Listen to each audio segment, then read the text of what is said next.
Adult sex shop cashiers and employees, what is the one, or more, things you secretly judge people for buying? I used to work at a store that had PRN, just the movies. No accessories, and it was never what the customers were getting that caught my attention, but how they went about it. For example, I had one woman who would come in every Friday wearing a polo featuring the local Catholic school's logo. I made the assumption that she worked there, and every Friday night she would get lesbian PRN and say that she was getting it as a funny gag for a sleepover she was having with her friends. I would have never noticed her if she hadn't said anything. What a great gag gift. Haha guys, let's watch a film. Oops, that's not Finding Nemo, it's Finding Your Clit. Edit. So this is my most upvoted comment ever. Hug. People who buy vibrators, then return them later with open boxes. People actually do this. Edit. Of course we didn't accept the returns. I used to earn the bulk of my living from writing erotica and selling it online. It's not that I judge people for it. Exactly. But the best-selling books were always the most ridiculous ones I could write with the least subtle titles.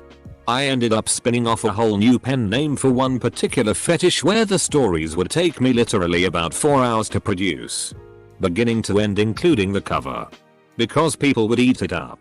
Close bracket. It's not so much judgment, because everyone's got their kinks. But there's a bit of eye-rolling when the stories you're really proud of sell about 4 copies but help. My own penis is trying to get me pregnant. A self-seduction impreg fantasy sells enough copies on its own to pay your rent for the next 2 months. No. That's not a real title. No. That's not a fetish I write. Yes. I'm pretty sure that story would absolutely fly off the shelves. My cousin worked at one and told me a story of a guy who would come in once a week, presumably on payday, and spend time looking at a sex doll that, according to him, is ungodly expensive. Well, after a couple months of this he finally pulled the trigger and bought it. He never came back in again. Friend of mine worked in an adult store. He would normally have nothing to do, so occasionally I would go in to bring him lunch and we'd look at the funny PRN titles. And when a customer came in I'd pretend I was browsing. Once a guy came in inquiring about butt plugs. He wanted to know if they had anything that could meet his size requirements. My friend broadly asked what exactly he meant. The guy replied, "Well, the biggest thing I managed was a fire extinguisher." No judgment of course, but Christ. I worked in an adult store for about 4 years. I nor anyone I worked with would judge anyone for what they brought, apart from glass pipes, but that's another story. Saying that, what people would steal was always funny. I had one guy shoplift a huge stainless steel dong and then try to come back into the store with it in his pocket.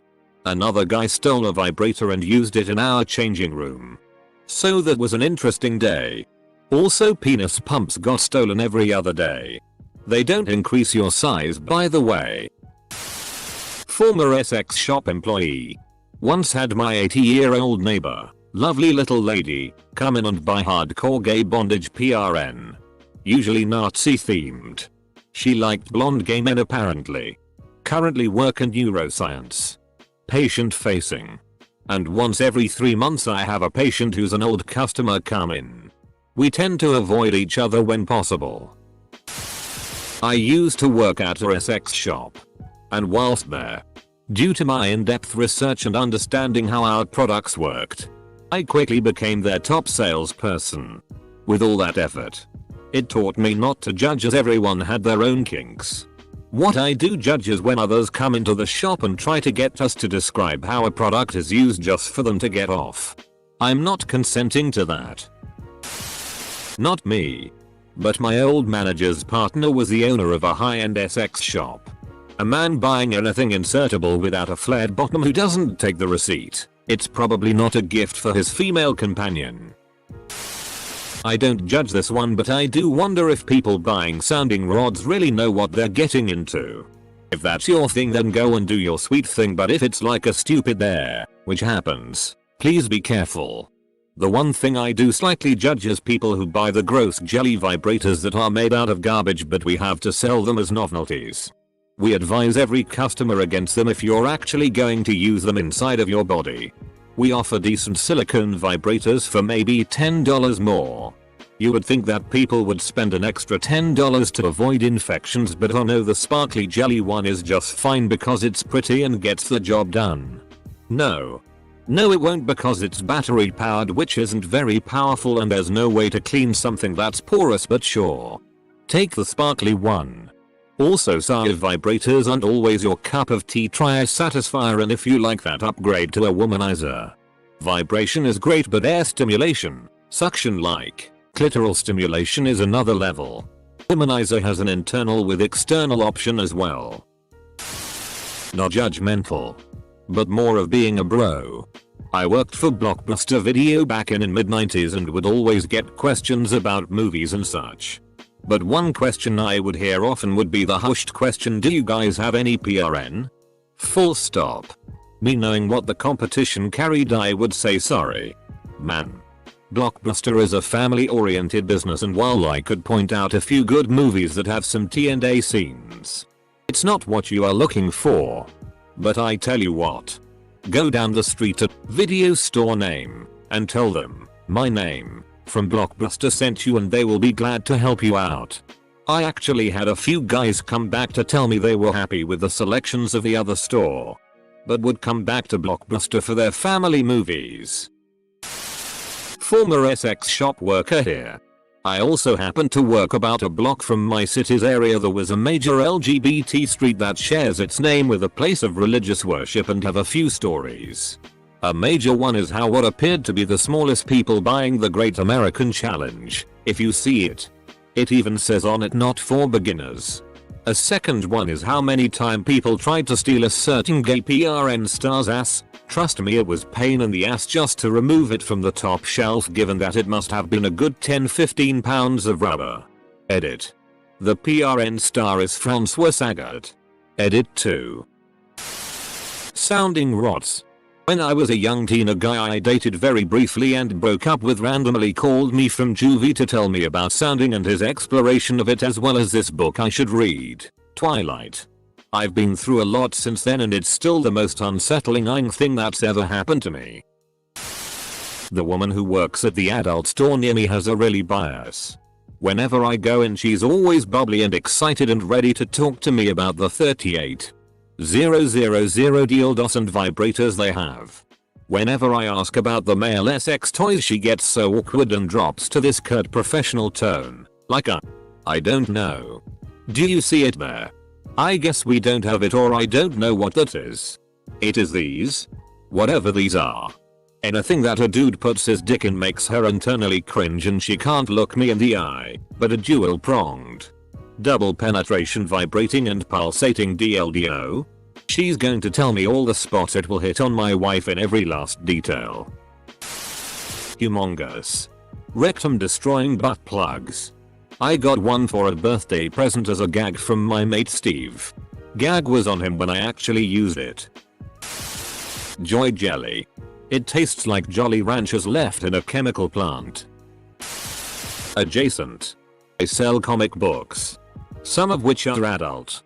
Sometimes a guy comes in and he buys you.I, which is gay PRN, and then quickly tells me it's not for me. I wasn't judging them before, but I am now.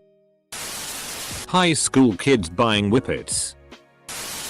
When I was in my mid to late teens, I worked the later shifts of a Saturday evening at a local supermarket. Stay with me, and a guy came in to buy nothing but a cucumber and some Vaseline. Not judging, but I was about 17 at the time, and the event has stuck in my mind ever since. I once purchased condoms at a local convenience store. At that time, I was 17 years old. I put the condoms on the counter and hear a female's voice behind me loudly whisper nice. I turned, and it was my current English teacher. She and I had a nice laugh about it, but inside my head I was screaming. I never told my girlfriend at the time. When I showed up to English class the next day, she winked at me and chuckled. It was mortifying then, but it's funny looking back now. Don't really judge them. I feel like if you actually work at a sex store, this is the answer. People are into all kinds of, so long as it's legal and consensual. Which you'd assume it would be at a sex store. Then why would anyone who worked at a sex store judge anyone who bought something they stocked? Edible lingerie. Any lingerie is edible if you're horny enough. Bought a blow-up doll for Buddy's bachelor party and the cashier said on a very stern and serious voice that this was final sale and no returns are permitted. She must have been through some. I got the impression that everything bad that's ever happened to her flashed before her eyes. Not an employee, but I buy a lot of product. Cashiers. We can tell when you're judging, lol. I think the worst one was that I once bought a bright pink latex mask that looked like a pig's head for my husband. Think puppy player hoods. Just another animal. Big snout and everything. The cashier looked at me for the longest time and then told me she really didn't think anyone would ever actually buy it. I also used to write erotica for a living and I don't judge per se because I'm too weird myself to be doing that. But one guy once asked me to write him a short story about blueberryfication. After asking him for details and covertly trying to figure out what the hell that was, I learned that it's a fetish for. Specifically, what happened to Violet after chewing the dinner gum in Willy Wonka? I'll never be able to forget about that one. Oh god, don't ask this cause now if the answer honestly I'll overthink every time I'm at a sex shop. Anything from the used section. There's a used section. I work at a popular chain of stores in Vegas. And my things are penis sounding rots. Like WTF, how is that even pleasurable? I cringe at the thought. The bad but cheap lube. They ask for my recommendations. Then they go for the Thai one. Dude. You have to use way more of that because it dries out. Just buy the one I recommend and you'll never need a reapplication during the act ever again. Every time it's anything else than SX robot. I never worked at one. But the SX shop I used to frequent had this SX doll displayed in a cabinet. Scantily clad. Big breasts. Regular thing.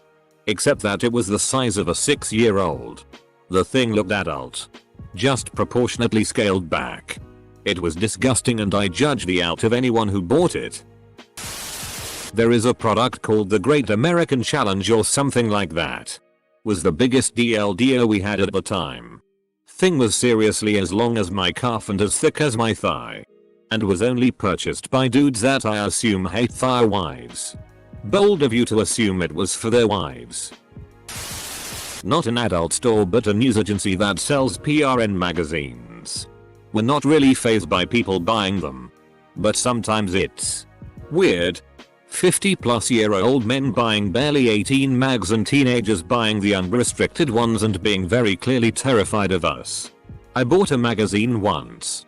I handed it to the guy at the register and looked at me and quickly looked away when we made eye contact. I sighed and said it's been a lonely week. I had recently broken up.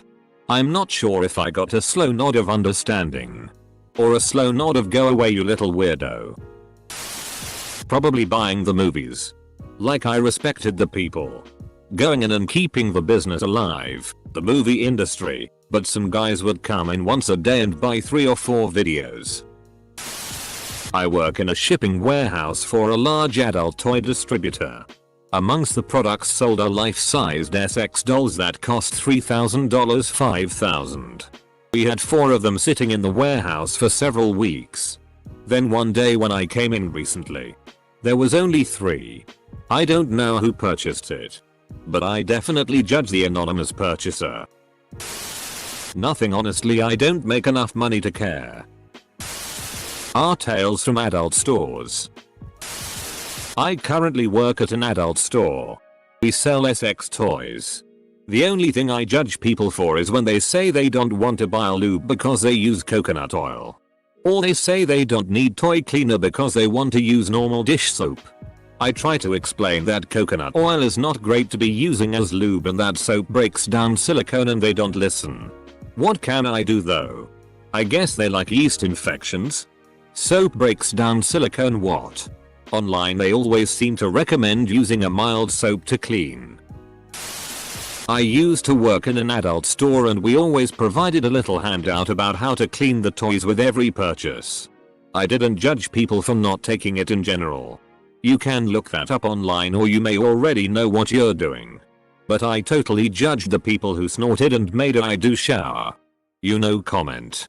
It was surprisingly commonplace for people to think it was a stab at their personal hygiene. Fine. Keep your fleshlight gross and crusty then. Enjoy the infection. I used to work at a PRN store in Tucson. Never judged a single person. So you judge couples? Worked at one for a while. But the only thing there I recall judging anyone for was using the tanning beds in the back. Firstly, hello skin cancer. And above and beyond that, you. Schoolgirl outfits. I don't work at an average Essex store. We're more targeted at fetishists, so we carry a lot of specialized unique clothing and accessories. So it hurts me to see people come in just for that old tired trope. But hey, if it makes them and or their partner happy, good for them. I think it is a tired old trope for a reason. When most guys hit puberty, all the people they are interested in tend to wear school uniforms a lot. When you develop your sexuality and spend a bunch of time fantasizing about people who are literally right there wearing a school uniform while you are thinking about it, I think it only makes sense you'll always have a slight thing for them. Also, aside from that, they tend to have knee or thigh socks which are always hot. Everybody loves long socks.